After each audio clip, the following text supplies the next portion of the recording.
Bear cub was tangled in fairy lights. What this baby did was shocking. Let us know where you're watching from. If you love my content, consider supporting it with a super thanks.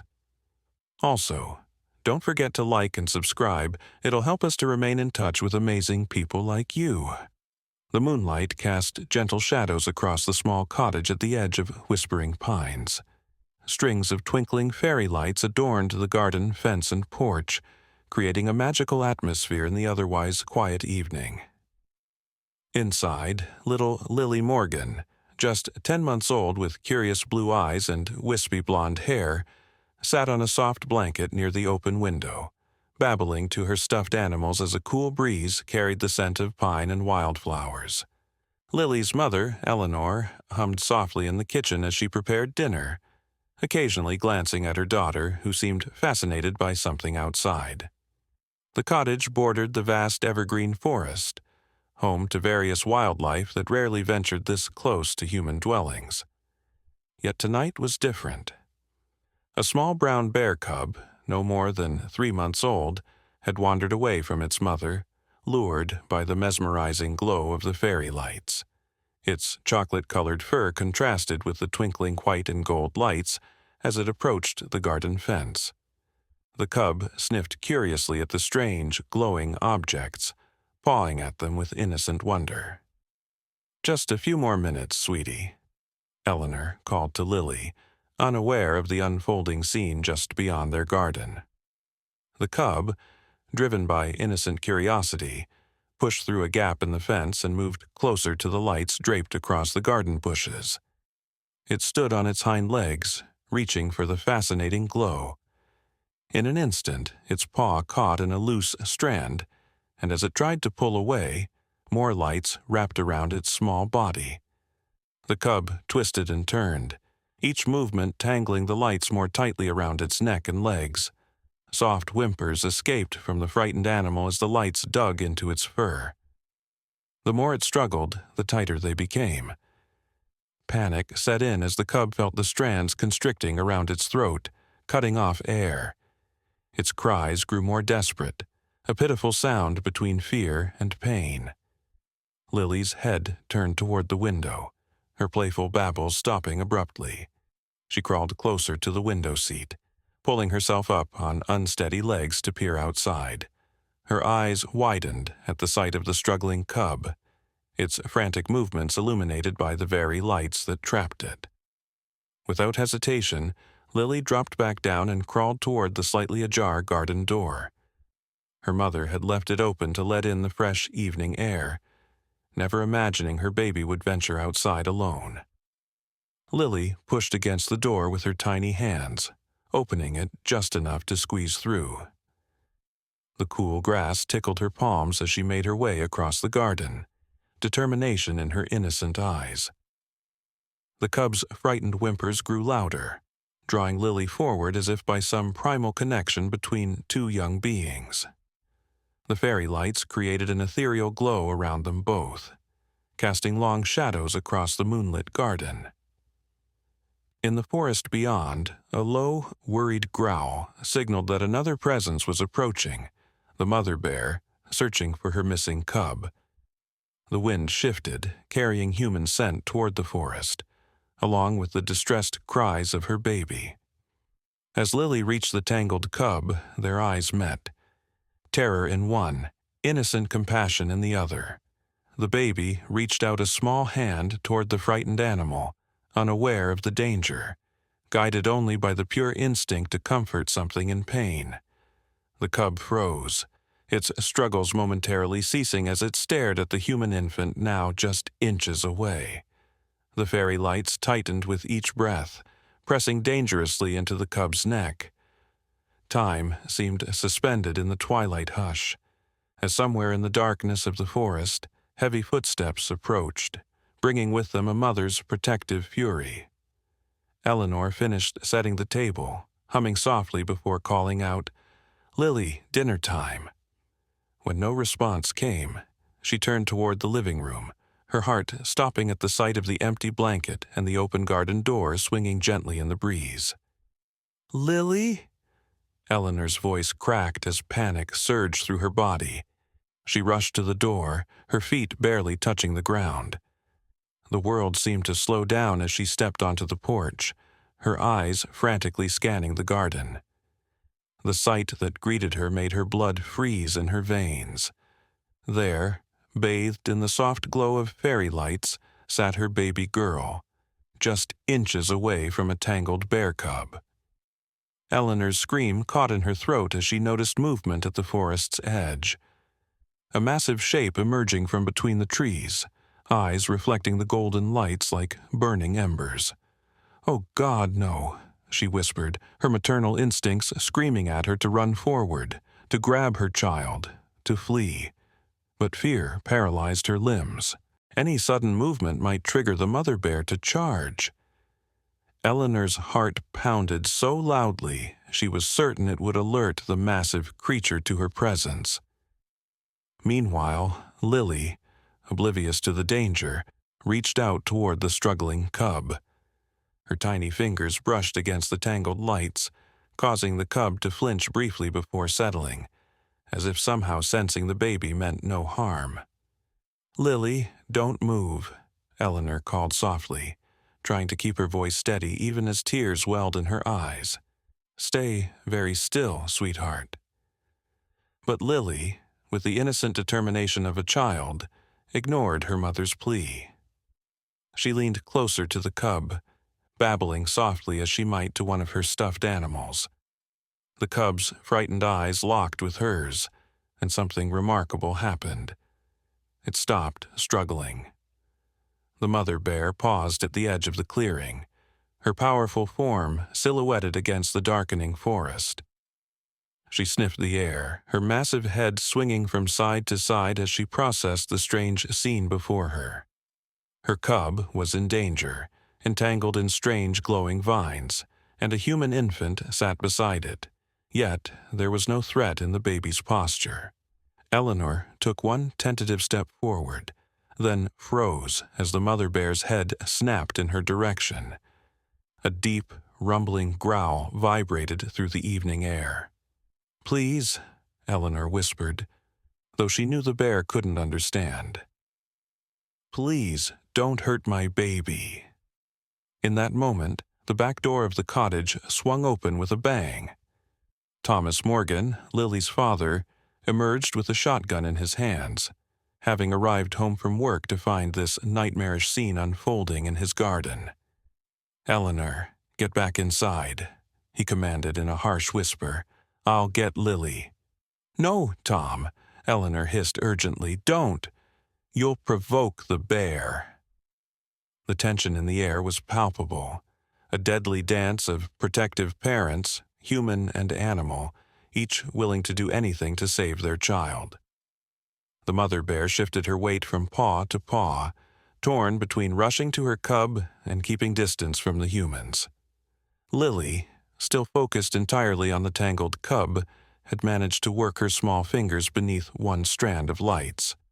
With surprising gentleness for one so young, she tugged at the wire, loosening its grip around the cub's neck. The little bear took a deeper breath, its frightened eyes never leaving Lily's face. Thomas took another step forward, raising the gun slowly. "I have a clear shot," he whispered to Eleanor. "When I count to 3, I'll distract the mother bear, and you grab Lily and run inside as fast as you can." "No," Eleanor pleaded. "You might hit Lily or the cub, and if you only wound the mother bear—" Their whispered argument was interrupted by another sound, the deep, throaty call of a male bear echoing from deeper in the forest. The female bear's head jerked toward the sound, her attention momentarily divided. What none of them had realized was that they weren't dealing with just a mother and her cub. The male's call, unusual for a species where males typically had little to do with cubs, suggested something even more dangerous. This wasn't just any family of bears. They were dealing with the forest's most notorious inhabitants. The bears locals called the Shadows, a family of black bears that had grown unusually comfortable with human territories. Old Man Jenkins, who lived on the other side of the forest, had been warning the village for months. "Those bears ain't right," he'd insisted at the town meeting just last week. "They're smart, too smart. They wait until you string up those pretty lights for the summer festival, then they come and chew through the wires for the copper. Seen 'em do it myself." No one had believed him, dismissing his claims as the ramblings of a lonely old man. Now, facing the reality of his warnings, Thomas and Eleanor exchanged horrified glances. These bears knew about human dwellings, about electrical wires, and they were known to be far less afraid of humans than their wild counterparts. As if confirming their fears, a second large shape emerged from the forest. The male bear, even larger than the female, his scarred muzzle evidence of previous encounters with humans. He stood on his hind legs, towering over the garden fence at nearly 7 feet tall. "Tom," Eleanor whispered, her voice shaking, "what do we do?" Before Thomas could answer, Lily did something that made both parents' hearts stop. She gently patted the bear cub's head, then continued working her tiny fingers around the tangled lights, completely focused on helping the frightened animal. The cub, instead of biting or scratching in fear, nuzzled against Lily's hand, a soft whimper escaping its throat as another strand of lights loosened around its body. The connection between the two young creatures transcended species, a moment of pure trust amid grave danger. But the male bear was advancing, taking heavy steps toward the cottage garden. Unlike the female, who seemed conflicted, his intentions were clear: protection at any cost. Thomas raised his gun again, knowing he might have just seconds to make an impossible choice. "Wait!" a voice called from the darkness, startling everyone, including the bears. Dr. Amelia Hawthorne stepped into view from the side of the cottage, moving slowly and deliberately. The village's only veterinarian and wildlife expert, she had been tracking these bears for months, studying their unusual behavior patterns. Her research cabin sat just a quarter-mile deeper into the forest, and she'd heard the commotion while collecting data on nocturnal forest sounds. "Thomas, Eleanor, don't move," she instructed calmly, though her eyes betrayed her concern as she assessed the volatile situation. "Lower the gun, Thomas." Slowly. "Are you insane?" Thomas hissed, his finger trembling against the trigger. "My daughter is sitting next to a wild bear."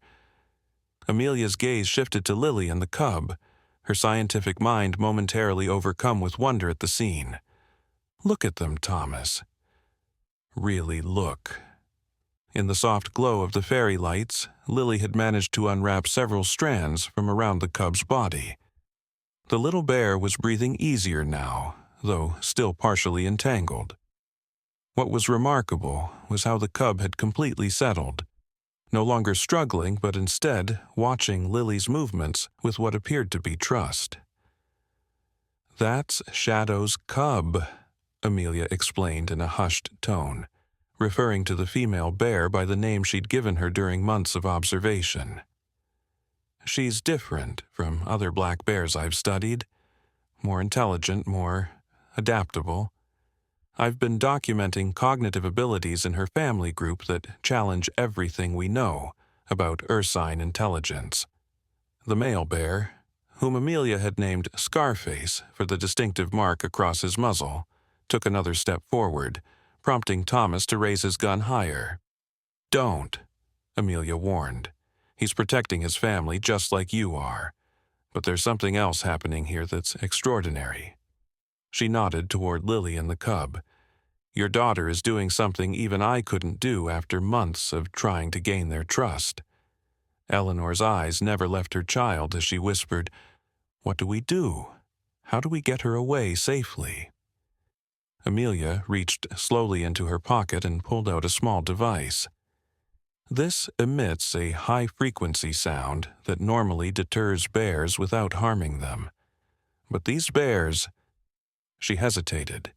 "They've learned to associate it with food, because poachers in the northern range have been using similar devices to lure bears to illegal feeding stations before hunting them. So it might actually attract them closer? Thomas asked incredulously, his knuckles white around the gun. Possibly, Amelia admitted, but I have a theory. Before she could explain further, a new complication arose. Headlights swept across the yard as a vehicle pulled up to the cottage. The engine cut off and doors slammed. "Eleanor, Thomas," called a familiar voice.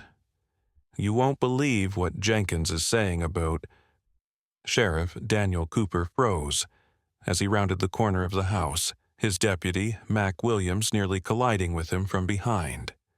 "Holy—" Mac's hand immediately went to his service weapon. "Don't!" 4 voices cried out in unison. Thomas, Eleanor, Amelia, and surprisingly, Old Man Jenkins himself, who had apparently convinced the sheriff to investigate his claims about the bears. The sudden commotion startled the male bear, who rose to his full height and let out a deafening roar. The female bear backed toward her cub protectively, her eyes darting between the humans and her baby. The movement caused Lily to lose her balance, and she tumbled backward, landing with a soft thud on the grass. The separation from the cub seemed to break whatever spell had held the wild animals in check. "Lily!" Eleanor screamed, maternal instinct overriding all caution as she lunged forward. What happened next occurred in a matter of seconds, but would forever remain etched in slow motion in the memories of everyone present. The male bear charged, not toward Lily, but toward Thomas, who swung his gun around too late. Sheriff Cooper drew his weapon. The female bear moved toward her cub, inadvertently closing the distance to Lily. Mac Williams fired a warning shot into the air that echoed through the forest like thunder. And Old Man Jenkins, with surprising agility for his 83 years, threw something that arced through the air, trailing a pungent smell. "Cover your faces," Jenkins shouted as the object hit the ground between the humans and bears, exploding into a cloud of fine powder. The effect was immediate. The bears recoiled, shaking their massive heads and pawing at their sensitive noses. The powder, a mixture Jenkins had concocted from his knowledge of traditional forest remedies, contained capsaicin and several herbs that overwhelmed the bear's acute sense. In the momentary confusion, Eleanor darted forward and scooped up Lily, who wailed in protest, her tiny hands still reaching toward the tangled cub. Thomas backed toward the house, keeping his gun trained on the disoriented bears, while Sheriff Cooper moved to provide cover for Eleanor's retreat. "Get inside," Jenkins commanded, pulling another pouch from his tattered jacket. But Amelia remained rooted in place, her scientific curiosity battling with self-preservation as she witnessed something remarkable. The bear cub, still partially entangled in the fairy lights, was struggling toward Lily despite its mother's distress. It made a sound, not a growl or whimper, but almost a call, like it was communicating. "The cub," Amelia gasped. "It's still trapped. If the mother calms down and sees it's still tangled—" A new complication arose as the powder began to dissipate. The male bear, recovering first, shook his massive head and focused his rage on Jenkins, clearly identifying him as the source of the irritant. With a roar that seemed to shake the very ground, he charged the old man. Sheriff Cooper fired his weapon, the bullet grazing the bear's shoulder. The injury, while minor, was enough to divert the bear's attention. Now, the massive animal swung between targets, confused and injured, making him infinitely more dangerous. "Everyone inside!" Thomas shouted, grabbing Jenkins' arm and pulling him toward the cottage. Amelia made a split-second decision that defied all logic and training. Instead of retreating to safety, she lunged toward the bear cub, her hands working quickly to free it from the remaining strands of lights. The female bear, seeing this new threat to her baby, forgot all about the irritating powder and charged. "Amelia!" Sheriff Cooper yelled in warning, raising his gun again. Deputy Williams, thinking quickly, activated the siren on his cruiser. The sudden wailing noise disoriented the bears once more, buying precious seconds. Eleanor had reached the cottage steps, Lily clutched tightly in her arms. But the baby was screaming and struggling with surprising strength, her little arms outstretched toward the garden. "Bah! Bah!" Lily cried, her first almost word tearing from her throat as she reached for the bear cub. In that chaotic moment, something extraordinary happened, something that would later be discussed, debated, and ultimately documented in Amelia's groundbreaking research paper. The female bear, mere feet from Amelia, who was bent over her cub, stopped. Her massive head tilted as she looked from her struggling cub to the wailing human child, then to Amelia's frantic efforts to free her baby. Understanding dawned in those deep brown eyes, not just animal instinct, but a higher cognitive processing that shouldn't have been possible. The mother bear backed away, giving Amelia space to work. "She understands," Amelia breathed, her fingers fumbling with the last knot of lights. "She actually understands what I'm trying to do." The male bear, however, was another story. Still injured and agitated, he circled the yard, his attention now fixed on Sheriff Cooper and his raised weapon. Blood matted the fur on his shoulder, and his breathing came in heavy, threatening snorts. Then a new sound pierced the night. The distinctive whump-whump of helicopter blades. A powerful spotlight swept across the garden as a news chopper from the regional station descended over the treetops, drawn by the police radio chatter about bears in a residential area. The sudden noise and light sent the situation spiraling into fresh chaos. The male bear reared up, terrified by the mechanical monster descending from above. The female bear bolted toward her cub and Amelia, her earlier understanding forgotten in the face of this new threat. Thomas made a desperate decision. Shoving Jenkins toward the cottage, he turned and fired his shotgun, not at the bears, but at the transformer box on the nearby utility pole. The shot connected, sending a shower of sparks into the night sky as electricity arced wildly. Then, darkness fell across the entire property as the power failed, plunging everyone into momentary blindness. In that darkness, several things happened at once. Amelia finally freed the cub from the last of the fairy lights and rolled away, calling out, "It's free!" The cub is free. The female bear reached her baby, nuzzling it frantically to ensure it was unharmed. The helicopter spotlight, now the only illumination, swept erratically across the scene, the pilots clearly struggling to maintain position in the face of strong wind currents coming off the forest. And through it all, Lily's cries continued, heartbreaking in their intensity as Eleanor carried her ever farther from the bear cub she had tried so desperately to help. The male bear, disoriented by the darkness and the continuing pain of his wound, made a fateful choice. Rather than retreating with his family, he charged toward the perceived threat. Sheriff Cooper, who stood his ground, weapon raised. "No!" Jenkins shouted, pushing past Thomas to throw his last pouch of powder directly into the bear's path. This time, the mixture contained something different. A combination of herbs and scents that Jenkins's grandmother, who had learned from the indigenous people who originally inhabited these forests, had taught him would trigger recognition of human kindness.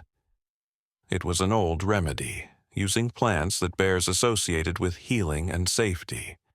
As the powder burst around him, the male bear skidded to a halt, confusion evident in his posture. The female bear made a sound, not quite a growl, not quite a call, that seemed to communicate across species barriers.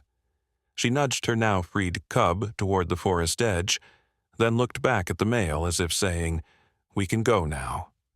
Our baby is safe." In the harsh spotlight from above, Humans and bears regarded each other across a divide both ancient and momentary. Sheriff Cooper slowly lowered his weapon. The male bear's aggressive stance gradually relaxed, and in that suspended moment Lily finally broke free from her mother's grasp. Before anyone could react, she tumbled down the cottage steps and crawled with surprising speed back toward the garden. "Lily, no!" Eleanor screamed, lunging after her daughter. But it was too late. Lily had reached the edge of the garden, directly in the path where the bears would need to pass to return to the forest. The female bear froze, her cub pressing against her legs. The male bear turned, sensing new movement in the darkness. Thomas raised his now empty shotgun instinctively, though he knew it would offer no protection. Sheriff Cooper and Deputy Williams both drew their weapons again, but in the chaotic lighting from the helicopter, no one had a clear shot that wouldn't risk hitting Lily. Dr. Hawthorne held her breath, her scientific mind calculating the bear's likely response while her human heart pounded with fear for the child. Only Jenkins seemed unsurprised by this turn of events. The old man watched with knowing eyes as Lily sat in the grass, directly in the bear's escape path, and did something that made time itself seem to stop. She smiled, a wide, toothless baby smile, and held out her tiny hand toward the bear cub, babbling softly as she had done earlier while freeing it from the fairy lights. What happened next would divide the town of Whispering Pines for years to come. Those who witnessed it firsthand would tell the story with hushed reverence, while skeptics would dismiss it as mass hysteria brought on by fear and darkness. But the helicopter's spotlight captured it all, broadcasting live to thousands of viewers across 3 counties. The bear cub wriggled free from its mother's protective stance and approached Lily. The 2 mothers, human and bear, lunged forward simultaneously, then froze as their babies interacted with a gentleness that defied natural order. The cub nuzzled Lily's outstretched hand, making a soft churring sound that wildlife experts would later debate endlessly. Lily giggled, the sound crystal clear in the tense silence. "Don't anyone move," Amelia whispered, her scientific mind recording every detail even as her heart thundered in her chest. "This is unprecedented." The male bear, still bleeding from the sheriff's bullet, watched the interaction with what could only be described as confusion. He took a tentative step forward, prompting Sheriff Cooper to raise his weapon again. "Wait," Jenkins urged, his weathered hand pushing the barrel down. "Look at his eyes." The massive bear's posture had changed. The aggression had drained from his body, replaced by something that resembled curiosity. He lowered his head, sniffing the air between himself and the human child who had helped his cub. "It's impossible," Thomas whispered, his empty shotgun hanging limply at his side. "Bears don't." "These bears do," Jenkins interrupted. "My grandmother said the original people of this valley had stories about a special lineage of bears. Bears who carried the spirits of human children who had been lost in the woods. Neither fully animal nor fully human, but something in between." Eleanor made a strangled sound, her maternal instinct warring with the impossible scene before her. "Lily," she called softly, her voice breaking. "Come to Mommy, please." But Lily paid no attention, completely absorbed in her interaction with the bear cub.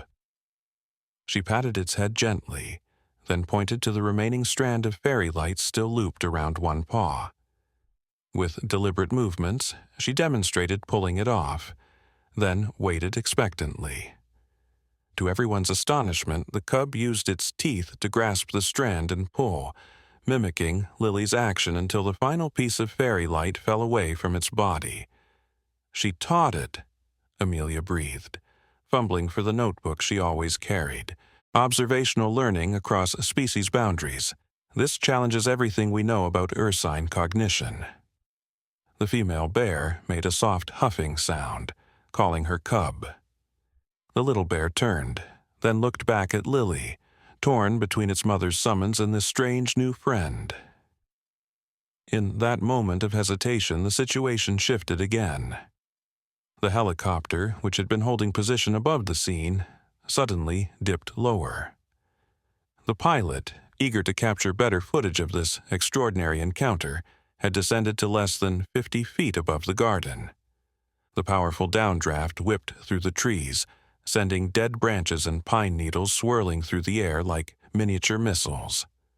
One substantial branch, torn loose by the force, plummeted toward the ground, directly where Lily and the bear cub sat together. Time slowed to a crawl. Eleanor screamed. Thomas lunged forward. Sheriff Cooper and Deputy Williams both moved at once, their training taking over. But they were all too far away, too slow to reach the child in time. The female bear moved with shocking speed. In one fluid motion, she positioned herself above the cub and Lily, her massive body forming a protective shield as the branch crashed down. It struck her squarely across the back, the impact driving a grunt of pain from her throat, but she held her position, protecting both young ones beneath her. The branch, which would have caused devastating injury to the small bodies below, splintered against the bear's thick fur and muscle. Shards of wood scattered across the garden as the mother bear remained hunched over the babies, shielding them until the danger had passed. "My God," Sheriff Cooper whispered, his service weapon hanging forgotten at his side. The helicopter pilot, realizing his error, pulled up and away, the spotlight swinging wildly before stabilizing on the tableau below. A mother bear, protecting not only her cub but a human child as well. In the silence that followed, the female bear straightened slowly, shaking splinters from her fur. She nudged her cub gently with her nose. Then, in a gesture that would be replayed on news stations around the world, she did the same to Lily, checking the human child for injuries with the same careful attention she gave her own offspring. Finding both unharmed, the bear backed away, creating space between herself and the humans who were now rushing forward to reclaim their child. Her eyes, intelligent and somehow knowing, met Eleanor's as the human mother scooped Lily into her arms, clutching her desperately. In that silent exchange, something passed between the two mothers. Acknowledgement, understanding, a recognition of shared purpose that transcended species. Jenkins nodded, as if confirming something he had always known. "The stories were true," he murmured. "The spirit bears of Whisper Valley." The male bear, who had remained frozen during the branch incident, now approached his mate and cub. His aggression had vanished, replaced by what appeared to be concern as he inspected the female's back where the branch had struck. Finding no serious injury, he turned his attention to the humans, his dark eyes revealing an intelligence that sent shivers down Amelia's spine. "They're going to leave now," she said softly. "We need to give them space." As if understanding her words, the bears began to back away toward the forest edge, the cub tucked safely between them. But before they disappeared into the darkness, the female bear paused. She rose briefly onto her hind legs, her massive form silhouetted against the night sky, and made a sound, not a roar or a growl, but a soft, almost melodic call that echoed through the garden. Lily, still in her mother's arms, responded with a similar sound, an eerie mimicry that caused Eleanor to nearly drop her in surprise. "She's saying goodbye," Jenkins translated, his voice filled with wonder, "and your little one is answering." The bears melted into the forest darkness, leaving behind a garden strewn with broken branches, scattered fairy lights, and a group of humans forever changed by what they had witnessed. As the adrenaline of the encounter began to fade, reality reasserted itself. Sheriff Cooper radioed for medical assistance for Jenkins, whose heroic actions had reopened an old logging injury. Deputy Williams secured the perimeter, aware that the helicopter footage would soon bring curious onlookers and media vultures descending on the Morgan property. Thomas embraced his wife and daughter, tears streaming unashamedly down his face. "I thought I'd lost you both," he whispered. Amelia stood apart, frantically documenting everything she had witnessed while the details were still fresh. "This will revolutionize our understanding of bear cognition," she murmured, her pen flying across the paper. "Observational learning, tool use comprehension, cross-species protection behaviors," but her scientific excitement dimmed as a new, troubling thought occurred to her. She approached the Morgan family cautiously. "I need to tell you something," she said, her voice low and urgent. "What happened here tonight? It's extraordinary, miraculous even. But there are people who would exploit it," Jenkins finished from where he sat on the porch steps, holding a bandana to his bleeding arm. "People who would hunt those bears for being different. People who would turn your little girl into a circus act." Eleanor's arms tightened around Lily, who was now sleepily resting her head on her mother's shoulder, the excitement of the evening finally catching up to her. "What are you saying?" Sheriff Cooper joined the conversation, holstering his weapon as understanding dawned on his face. "They're saying we need to control the narrative. That helicopter footage is already out there. We can't stop that. But we can shape how people understand what they saw." A tense discussion followed, interrupted by the arrival of paramedics who tended to Jenkins's arm and checked Lily thoroughly for any injuries. The baby was perfectly fine. Not a scratch on her, despite her close encounter with wild predators. As word spread through the small town, neighbors began to gather at the edge of the property, held back by Deputy Williams and the yellow police tape he had strung across the driveway. The mayor arrived, followed by reporters from local papers and adjacent counties. The story was growing, evolving with each retelling. A baby, a bear, a miracle in Whispering Pines. By midnight, a decision had been reached. Sheriff Cooper addressed the gathered crowd and press, with Thomas and Eleanor standing solemnly beside him, Lily now asleep in her father's arms. "What happened here tonight was the result of a scared bear cub getting tangled in decorative lighting," Cooper stated officially. "The Morgan family was never in direct danger, and the bears have returned to the forest where they belong. The State Wildlife Department will be monitoring the area as a precaution, but there is no ongoing threat to public safety." It wasn't the whole truth, but it wasn't exactly a lie either. The official report would mention nothing about the cub's interaction with Lily, nothing about the female bear's protection of a human child, nothing about Jenkins's traditional remedies, or Dr. Hawthorne's observations of unprecedented cognitive abilities. As the crowd dispersed and the excitement began to die down, Amelia approached Jenkins, who was refusing transportation to the hospital despite the paramedics' insistence. "The spirit bears," she said quietly. "Tell me everything you know." Jenkins's weathered face creased in a smile that didn't reach his eyes. "Not tonight, Doc. Some stories aren't meant to be written down in your scientific papers. Some truths belong to the forest." "But the evidence," Amelia began, only to be interrupted by the old man's raised hand. "Will be explained away by those who can't accept what they saw," he finished. "The helicopter footage will be analyzed by experts who will call it a trick of the light, an optical illusion, a protective mother bear who didn't realize a human child was beside her cub. They'll find a way to make it fit their understanding of the world." Sheriff Cooper nodded his agreement. "He's right. By morning, there'll be a dozen different versions of what happened here. The truth will get lost in the noise. And that's for the best," Thomas added firmly. his arm around Eleanor as they prepared to take Lily inside.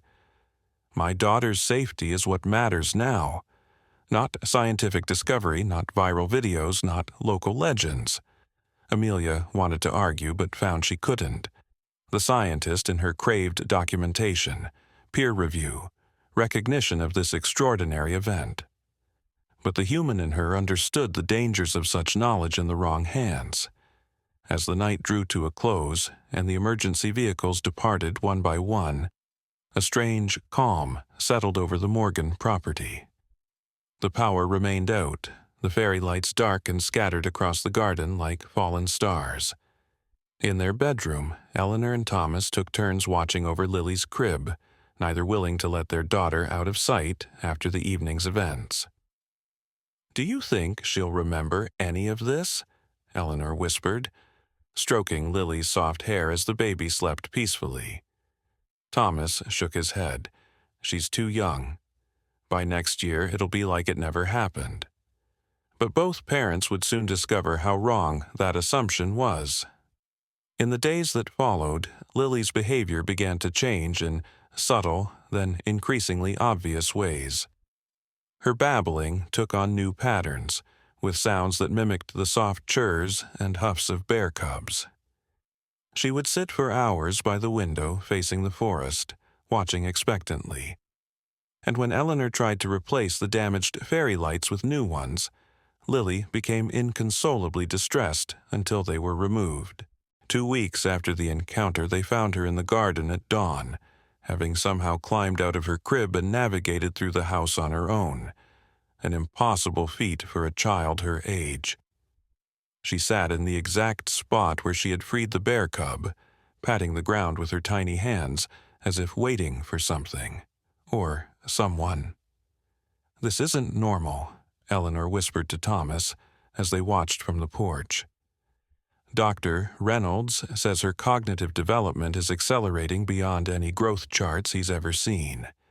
She's doing things that should be impossible for a 10-month-old. Thomas remained silent, his face troubled as he observed his daughter. When she finally noticed her parents and turned toward them, her smile was radiant, but somehow different, knowing in a way that sent chills down his spine. That same morning, Dr. Amelia Hawthorne made a discovery that would bring her racing back to the Morgan cottage, scientific caution forgotten in her excitement. While reviewing enhanced images from her forest cameras, set up months ago to track the bear family's movements, she found something extraordinary.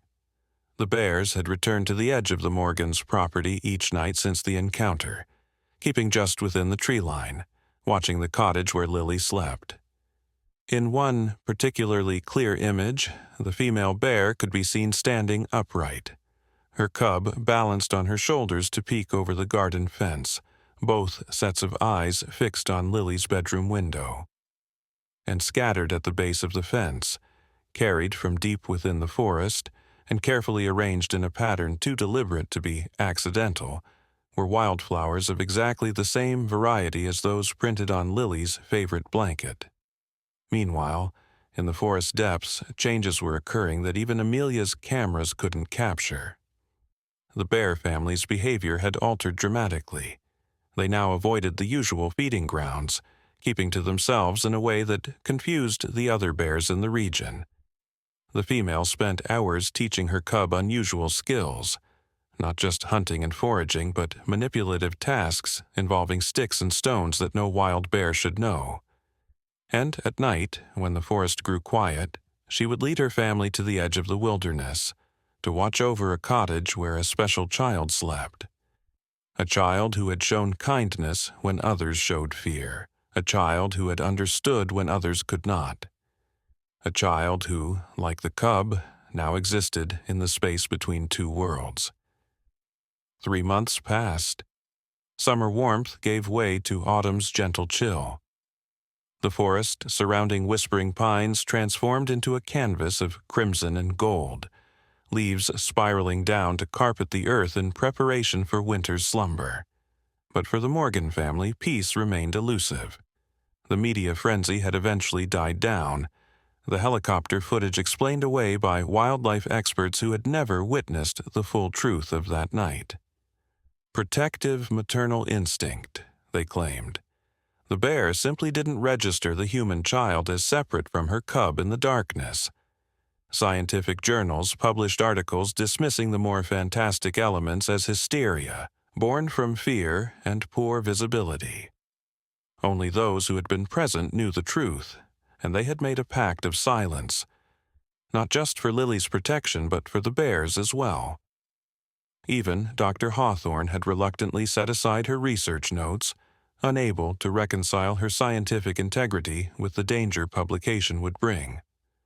But while the outside world moved on, life in the Morgan cottage had changed irrevocably. Lily, now 13 months old, no longer resembled the average toddler. She had begun walking at 11 months, not the unsteady, tottering steps of most beginning walkers, but confidently, with a strange, rolling gait that reminded Eleanor of a bear cub finding its footing. Her pediatrician had been astonished by her muscle development and coordination. More troubling were the sounds. Lily spoke no recognizable words, though she clearly understood everything said to her. Instead, she had developed a complex vocabulary of soft huffs, grunts, and churs that sent shivers down her parents' spines. When Eleanor's mother visited from Cincinnati, she had left after just 2 days, disturbed by her granddaughter's animal noises and intense staring. Something happened to her in the forest that night, Eleanor whispered to Thomas late one evening as they watched Lily sleeping. Something we don't understand. Thomas had no answer. He had thrown himself into renovating the cottage, installing additional security cameras, reinforcing doors and windows, building a fence around the property that seemed designed more to keep his daughter in than to keep wildlife out. He had sold his shotgun the day after the encounter, unable to look at it without remembering how close he had come to firing at creatures that had ultimately protected his child. Sheriff Cooper checked in regularly, bringing updates that he shared only with the Morgans and Dr. Hawthorne. Bear sightings near human settlements had decreased dramatically throughout the region, except around the Morgan property, where motion sensors in the forest triggered almost nightly, though the cameras never quite managed to capture clear images. It's like they know exactly where the blind spots are, Cooper had admitted, reviewing the footage for the 12th time. Almost like they're watching us while making sure we can't watch them. On this particular October morning, Eleanor was in the kitchen preparing Lily's breakfast when she heard the garden door open. Her heart jumped into her throat. Thomas had left for work an hour ago, and Lily had been playing contentedly in the living room just moments before. "Lily," Eleanor called, rushing through the cottage. The living room was empty, scattered toys the only evidence of her daughter's presence. The garden door stood ajar, the chilly morning air flowing inside. Eleanor ran outside, panic rising in her chest. "Lily, Lily, where are you?" The garden was empty. The gate in the new fence hung open, swinging gently in the autumn breeze. Eleanor's scream brought Mrs. Peterson running from the neighboring property. Within minutes, Sheriff Cooper had been called, and a search party was forming in the Morgans' front yard.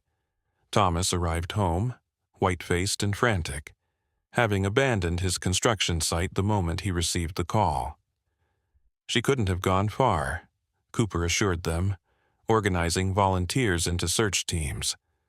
She's just a baby. But Thomas and Eleanor exchanged knowing looks. Lily was not just anything anymore. Dr. Hawthorne arrived as the search teams were preparing to depart, her research jeep skidding to a halt in a shower of gravel. She jumped out, clutching her tablet. "The bears are on the move," she announced without preamble. "All of them, not just our family, but every tagged bear in the eastern forest. They're converging on Whispering Ridge." Sheriff Cooper frowned. "That's 5 miles from here. Bear movement patterns don't suddenly change without reason. Unless something's calling them, Jenkins said quietly from where he sat on the porch steps. The old man had become a regular visitor to the Morgan home in recent months, one of the few people who seemed comfortable around the changed Lily. Eleanor grabbed Hawthorne's arm. The spirit bears, they've taken her, haven't they? The way they've been watching her all these months. Amelia hesitated, scientific skepticism warring with what she had witnessed with her own eyes that night. I can't say for certain, but the timing is suggestive. Thomas was already loading supplies into his truck. I know where she is, he said with quiet certainty. She's gone to find her friend. The search party split up, most following Sheriff Cooper's methodical grid pattern through the surrounding woods, but a smaller group, Thomas, Eleanor, Dr. Hawthorne, Jenkins, and Deputy Williams, headed directly for Whispering Ridge, a rocky outcropping that marked the highest point of the forest. As they drove as far as the dirt road would take them, Jenkins spoke of things he had never shared before. My grandmother's people believed that Whispering Ridge was a threshold place, he explained, his voice carrying easily in the tense silence of Thomas's truck. A place where the barrier between worlds grows thin at certain times, where animals can become more than animals, and humans can understand the language of the forest. Dr. Hawthorne would normally have dismissed such talk as superstition, but after months of documenting the bear family's impossible behaviors, her scientific certainty had eroded. The timing coincides with the hunter's moon, she noted, checking her tablet. Tonight will be the brightest full moon of the year. A threshold time to match a threshold place, Jenkins nodded. The old stories say that's when the choosing happens. What choosing? Eleanor demanded, her face pale with fear. Jenkins looked at her with sympathy in his weathered eyes. When a spirit chooses which world it belongs to. The road ended at the base of the ridge, forcing them to continue on foot. Thomas helped Eleanor over the rougher terrain, while Deputy Williams assisted Jenkins, whose arthritic knees struggled with the incline. Dr. Hawthorne led the way, following the GPS tracking data from the tagged bears.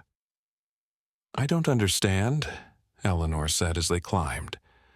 Lily is human. She's our daughter. What choice is there to make? Jenkins didn't answer directly. Has she seemed completely human these past months? Or has she seemed caught between worlds, belonging fully to neither? Eleanor's silence was the answer enough. As they neared the ridge's summit, the forest grew eerily quiet. No birdsong, no rustling of small animals in the underbrush, just the sound of their own breathing and footsteps on the leaf-strewn path. Something's wrong, Deputy Williams whispered, his hand moving instinctively to his sidearm.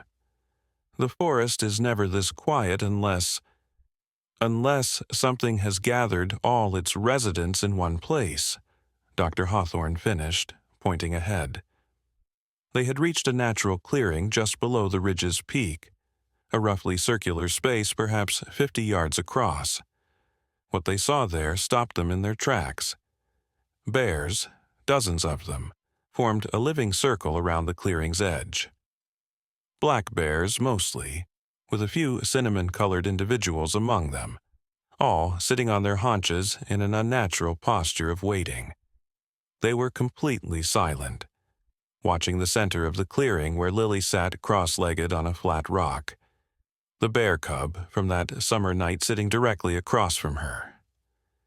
Between them lay an arrangement of objects, colorful autumn leaves, small stones, berries, and what appeared to be Lily's favorite stuffed animal, a teddy bear she had refused to sleep without since infancy.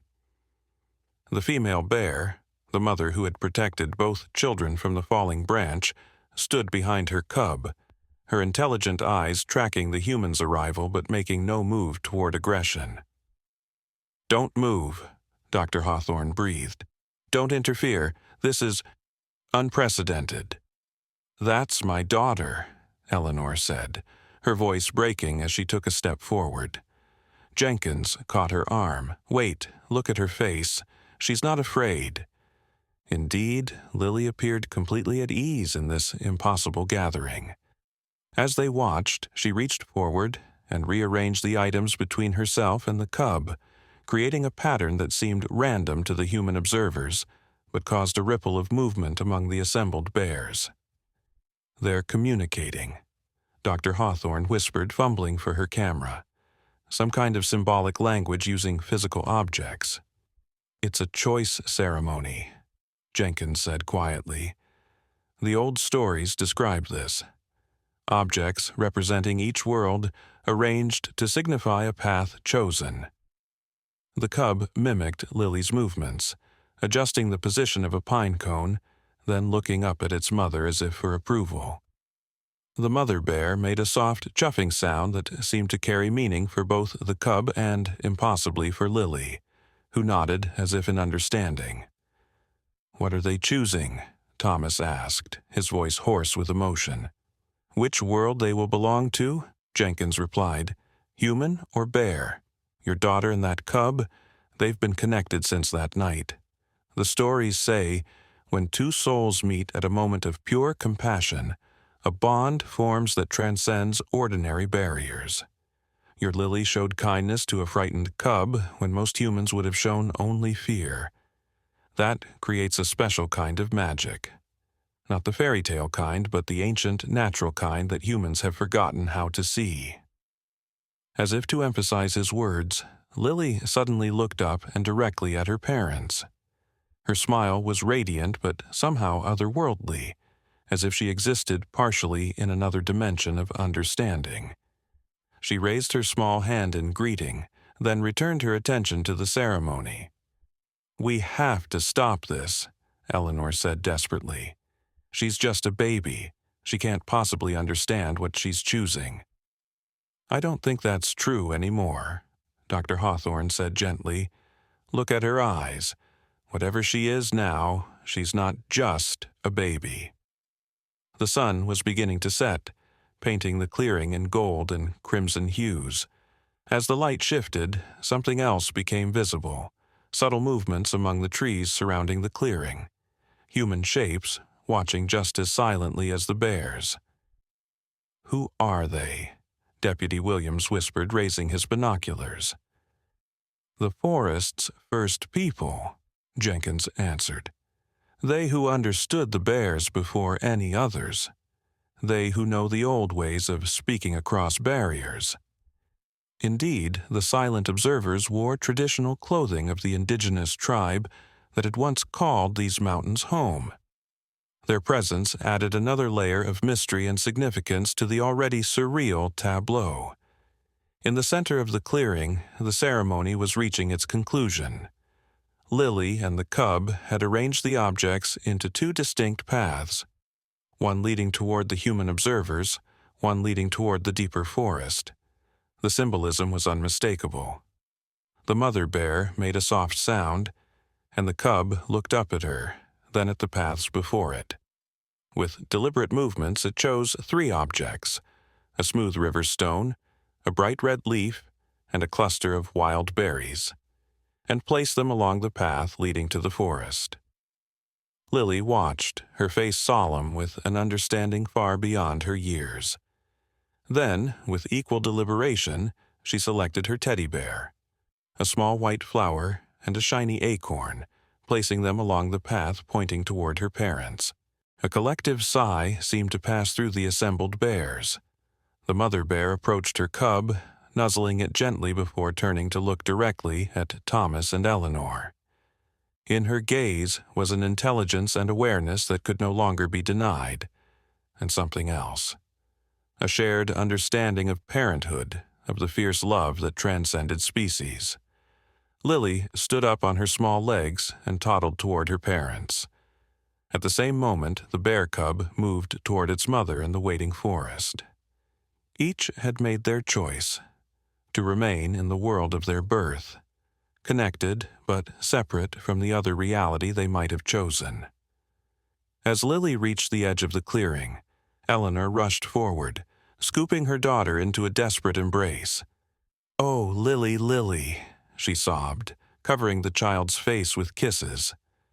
To everyone's shock, Lily spoke, not in bear sounds, but in perfect, clear English, with the articulation of a much older child. "It's okay, Mommy," she said, patting Eleanor's wet cheek. "We both chose right." Thomas fell to his knees beside them, gathering his family in his arms as the impossible reality of what they had witnessed sank in. Deputy Williams stood slack-jawed, while Dr. Hawthorne frantically documented everything, tears streaming unnoticed down her face. Only Jenkins seemed unsurprised, nodding as if witnessing the fulfillment of something long expected. The bears began to disperse, melting into the forest shadows as the sun dipped below the horizon. The mother bear and her cub were the last to leave, pausing at the edge of the trees. The cub raised itself on its hind legs and made a sound, not quite a bear sound, not quite human, directed at Lily. Lily, still in her mother's arms, answered with a similar sound, then switched to English. "Goodbye, friend. Remember me."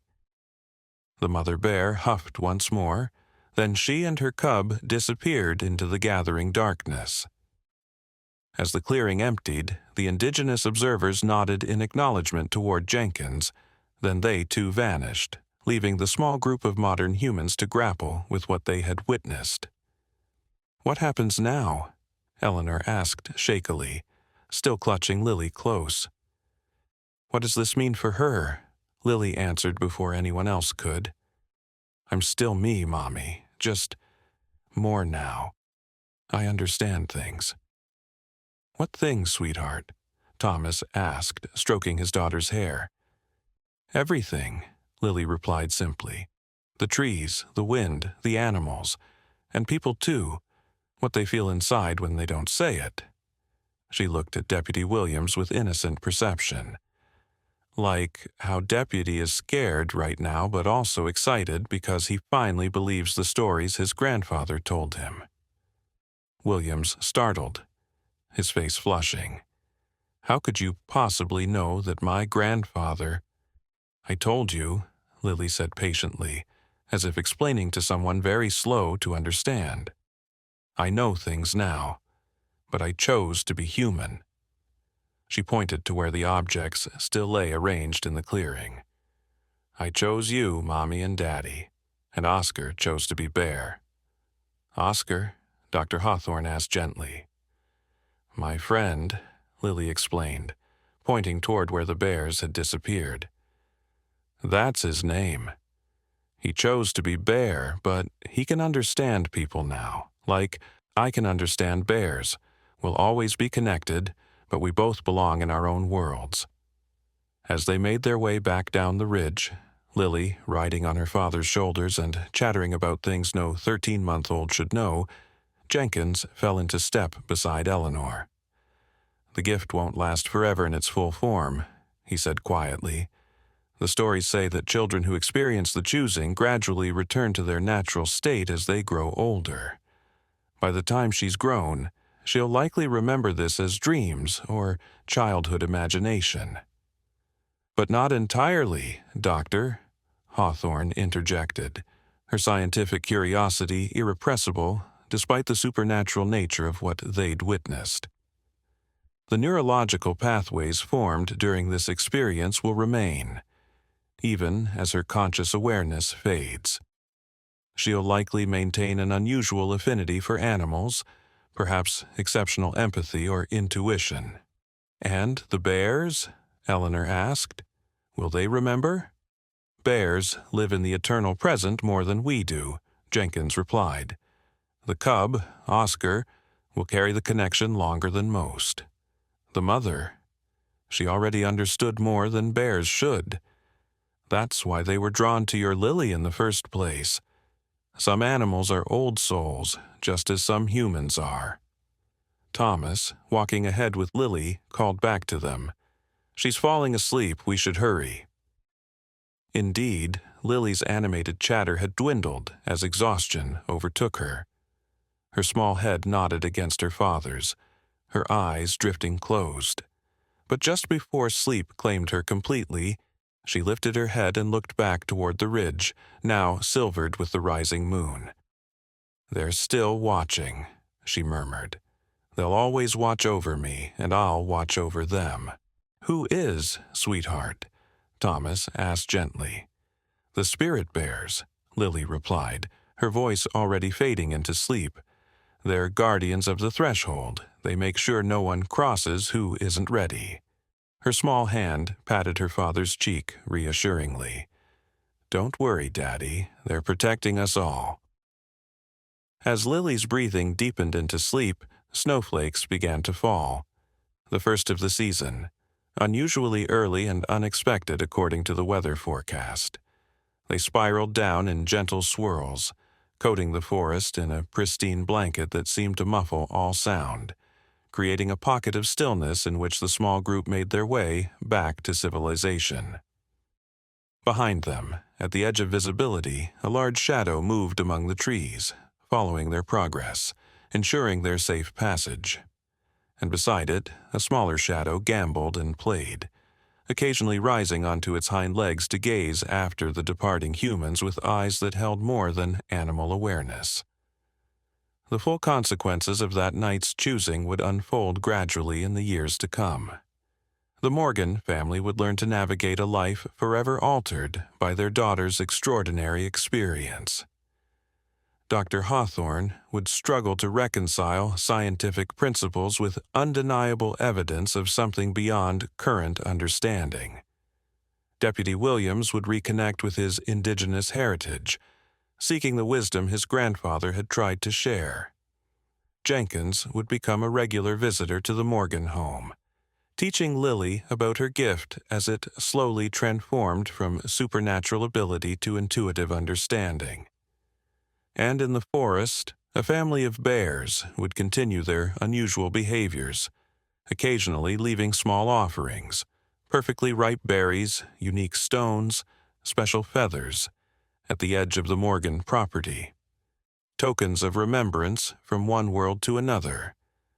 Physical reminders of a connection that existed in the space between human understanding and wild knowing. The story of the baby and the bear cub would be told in whispers around whispering pines for generations to come, growing and changing with each telling until it took on the quality of legend.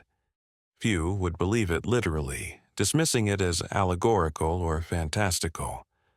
But on certain nights, when the hunter's moon hung full and bright over Whispering Ridge, people would sometimes glimpse a young woman walking fearlessly into the forest, communicating with its inhabitants in ways that seemed magical to ordinary observers. And if they watched long enough, they might see a large bear emerge from the shadows to walk beside her, not as predator and prey, but as old friends reuniting in the space between worlds. 20 years later, Dr. Lily Morgan stood at the edge of Whispering Ridge, her research equipment carefully arranged around her. Now, a renowned wildlife biologist specializing in ursine cognition, she had returned to the place that had shaped her destiny in ways few could comprehend.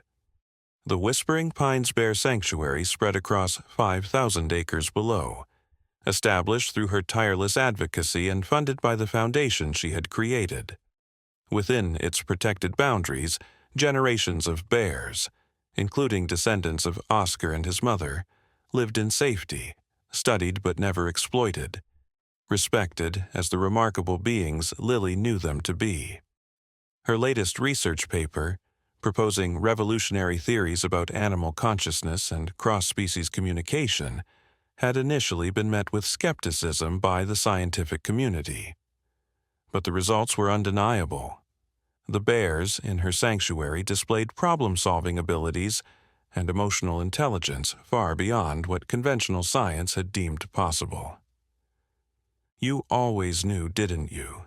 she said softly to the elderly man sitting on a nearby rock, his weathered hands carefully carving a small wooden bear figurine. Old Jenkins, now nearly 100 years old but still sharp-minded, smiled without looking up from his carving. Knowing and proving are different things, little one. You've given the world proof of what the old stories always told us.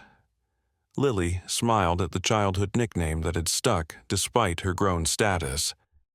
Her parents had long since accepted the extraordinary path their daughter's life had taken, though they never spoke publicly about the full truth of that moonlit night on the ridge. Eleanor had become an advocate for wildlife conservation alongside her daughter, while Thomas had channeled his protective instincts into designing the sanctuary's innovative facilities. Sheriff Cooper had retired years ago but still served on the sanctuary's board of directors. Deputy Williams had reconnected so deeply with his indigenous heritage that he now served as a tribal elder, bridging modern conservation science with traditional ecological knowledge. And Dr. Hawthorne, dear Amelia, had eventually published a groundbreaking book about her observations, carefully framed within acceptable scientific parameters while hinting at deeper truths for those with eyes to see. A rustle in the underbrush drew Lily's attention. Without fear, she watched as an enormous black bear emerged from the forest edge, older now, with gray frosting his muzzle, but his eyes still holding that same impossible intelligence she had first recognized as a child. "Hello, old friend," she said softly. Oscar, for it could be no other, rose briefly onto his hind legs, sniffing the air between them. Though they had encountered each other many times over the years, each meeting held the same reverent quality of worlds intersecting. He dropped back to all fours and approached, stopping at a respectful distance that acknowledged both their connection and their separate existences. Jenkins watched the silent communion between woman and bear with knowing eyes. "The choosing ceremony never really ends, does it?" he asked gently. "Every day you both choose again, to honor your own worlds while remembering what you glimpsed of the other." Lily nodded, never taking her eyes from Oscar's. "That's the true magic," she replied. "Not in supernatural abilities or mystical transformations, but in the choice to see beyond our limited perspectives, to recognize the consciousness that exists in forms different from our own." She reached into her pocket and withdrew a smooth stone, one of hundreds she and Oscar had exchanged over the years, a physical token of their enduring connection. With practiced ease, she placed it on the ground between them. Oscar approached, sniffed the offering, then used his massive paw with surprising delicacy to push forward a perfectly ripe blackberry in exchange. "The world is finally beginning to understand what you've always known," Jenkins observed, watching the ritual exchange. "That the barriers we perceive between species are largely of our own making." "Understanding is just the beginning," Lily replied, her voice taking on the passionate tone that had made her a compelling advocate on the world stage. "Real change comes when that understanding transforms how we treat all living beings. When we recognize that compassion isn't uniquely human, that consciousness exists in many forms, that the capacity to bridge divides is within us all." As the sun began to set over Whispering Ridge, painting the sky in brilliant oranges and purples, Lily gathered her research equipment. Oscar watched her methodical movements, his head tilted in an almost human expression of interest. "Same time next month?" she asked him with a smile. The bear huffed softly, a sound that Jenkins swore held amusement, before turning back toward the sanctuary forest. At the edge of the trees, he paused and looked back once more, silhouetted against the sunset in an echo of his mother's posture from that fateful night 2 decades earlier. Lily raised her hand in farewell, her heart full with the knowledge that some connections transcend ordinary understanding, that sometimes the most profound truths emerge from the most unlikely encounters. As Oscar disappeared into his world and Lily prepared to return to hers, the first stars began to appear in the darkening sky. Between those worlds, between the wild and the civilized, between instinct and intellect, between knowing and understanding, existed the space where miracles happened, where a baby once reached out to help a tangled bear cub, and in doing so, changed the course of countless lives. The true miracle, Lily had come to understand, wasn't that a baby and a bear had formed an impossible bond. The miracle was that such connections existed all around us, waiting to be recognized, bridges between worlds that only required the courage to cross them. "Ready to head back?" Jenkins asked, rising stiffly from his seat. Lily nodded, taking one last look at the ridge where her extraordinary journey had begun. "Some stories never really end," she said softly. "They just keep unfolding in new ways." As they made their way down the path, the forest seemed to whisper around them, not with words, but with a deeper language that Lily had spent a lifetime learning to translate. The language of connection, of compassion, of worlds not so separate after all.